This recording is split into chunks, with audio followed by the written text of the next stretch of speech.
It is my privilege to introduce Brian R. Sims, MD, who's currently the Senior Director of Medical and Behavioral Health for the National Association of State Mental Health Program Directors.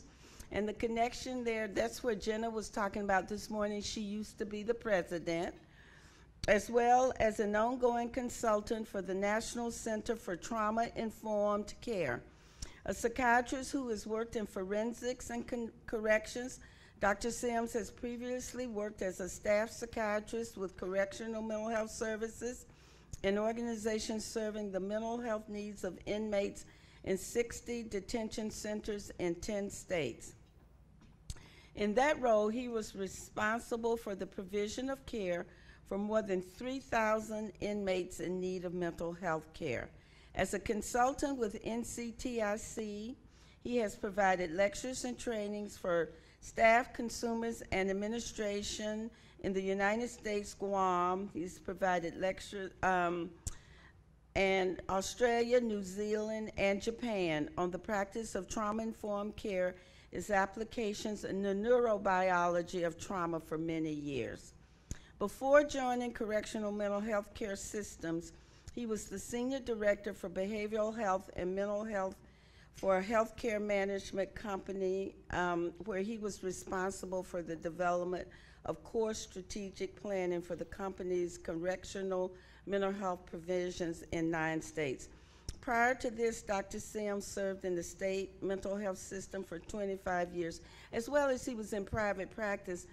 And because we're always seeking connections, so I started to talk to him about what I could say personally about him, because I always like to say something personal about people. It makes me feel like I'm their best friend or connected or whatever.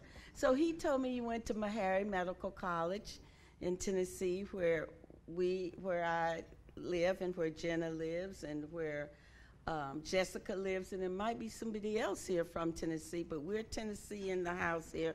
And he also was he was at Meharry at the time when I was at Meharry, so that was really a connection. And you told me one other connection, and it flew out of my head just like that. I'm having the senior man. Oh, Baltimore. So when he was in Baltimore, I moved from Tennessee to Baltimore, and he was doing some work and training there. And I worked at the VA at Loch Raven as the associate chief for psychiatry and substance abuse. And he was doing some of his training there. And so this is the path, how people cross and sometimes know each other very well. And sometimes they cross and they're doing the same work and they don't. So I'm very, very happy to meet him because he's also doing the work I'm doing now with ACEs and trauma-informed care, and that's what he's going to talk about today. So please let us welcome Dr. Sims.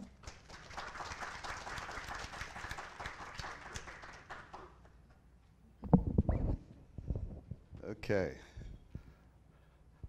First thing I do is move away from the podium. I'm not a podium person, folks, but what I am is a realist. As a physician, for the number of years that I've been a physician, the one thing I am very aware of is that I don't have a lot of time to talk, and it is in your crisis period. What do I mean by crisis period? You all have had a wonderful lunch. And I know that all the nurses in here are well aware of what happens in the next hour. So I have a lot of challenges ahead of me. So one of the ways that I combat the challenge is I know physiologically what's about to happen.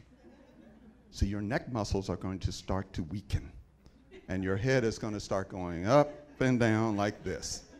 So my role in terms of talking to you is to move back and forth. That repositions your neck. You now must follow me like a tennis player, and hopefully that will keep you awake. For all those that fail miserably on that one, please be friendly to your neighbor and just nudge them a little bit if they start to snore or something of that nature. But I am thrilled, folks, to be here this afternoon. I'm thankful to so many people. It would take me the hour to start talking about the number of people I'm thankful.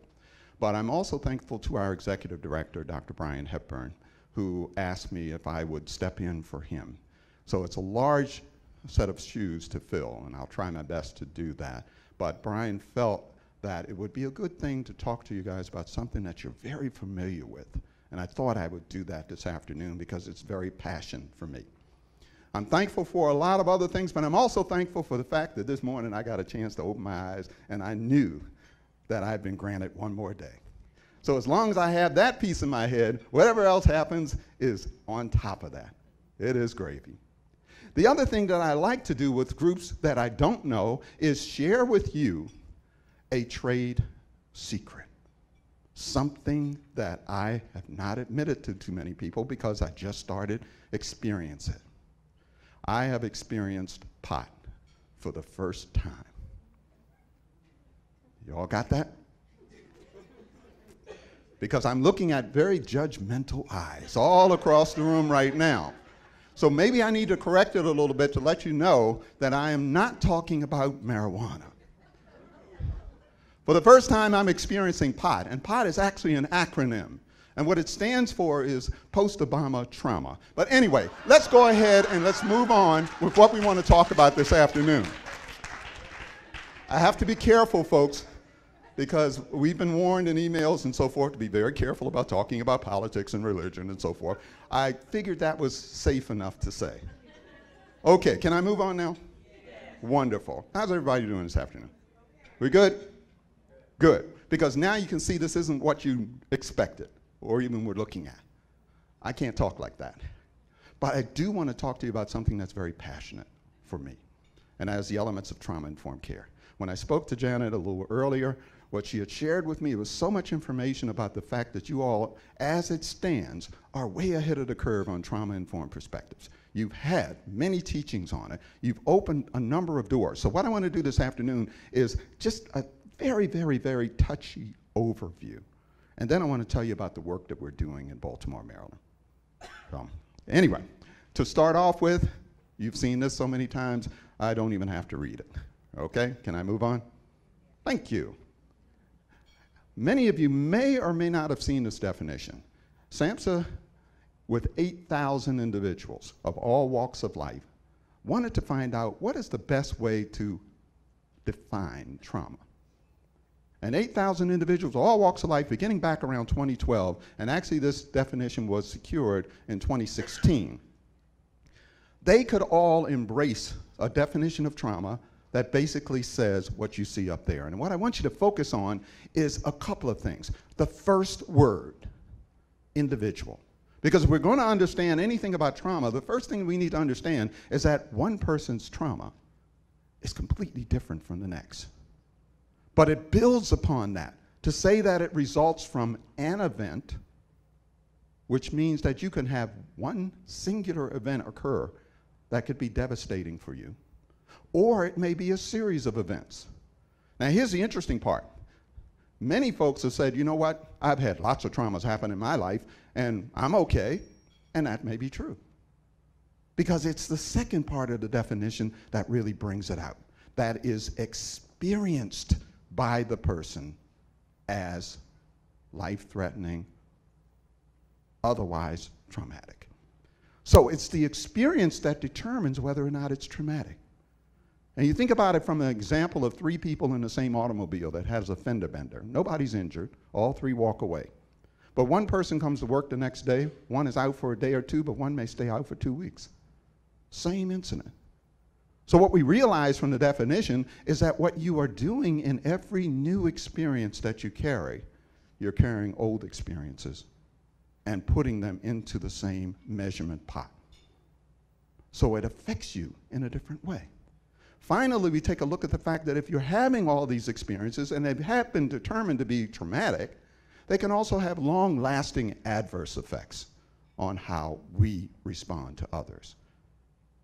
When we share the information with regards to the neurobiological components, we talk about the whys of it, but I'm not going to get into that today. But what we do know is that developmentally, it makes a difference in terms of when we experience our traumas.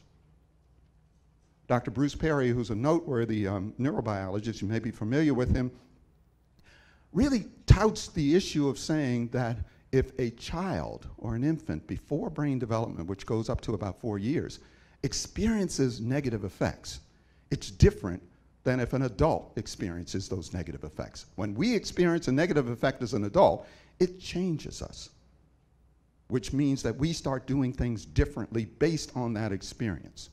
When a child or an infant has an experience that is negative, it organizes that child's brain. Now that child begins to behave in a manner that is centered around those experiences. So you can see if they're negative behavior patterns, how that can really become traumatic in long term for individuals. Now, I had a question asked a little bit earlier about specifically, how we look at trauma. And this slide is pretty decent. I like this slide because it opens the door to what I'm going to be talking to you about the work in Baltimore that we're doing. Sometimes what we think about trauma is we think that trauma is something that has to happen to somebody. They're hit by a car, they've had their leg cut off. We think often about our soldiers who are experiencing post-traumatic stress. You notice I left the D off because that's an unpopular thing now. Now we're talking about it as post-traumatic stress. It's not a disorder. It's real. So we're talking about these folks that are experiencing things. When I was in the service and I was working with a lot of these soldiers, one of the things that we discovered on national statistics is that 80% of the veterans polled said that their trauma came from what they witnessed as opposed to post-traumatic stress, and we define it on the soldier. But what do you think are happening with our kids? Every single day. Aren't they witnessing things? I know at my age, some of the things that the kids are witnessing now, I don't know how I would have dealt with that if I saw anything like it. So we know that in this are all the things that, if we're going to use the example of Baltimore, you see Baltimore up there in front of your face right now. Just about every facet there. There is sexual abuse going on, there's physical abuse going on, there's domestic violence going on, there's a witnessing of violence, there's bullying, there's cyberbullying. You get into the loss category, it's the same as all communities. I'm not making Baltimore special, folks. What I'm saying is that you can go home and find a majority of these items in your own neighborhoods, around your friends and relatives. What I want to point out, however, is in the middle,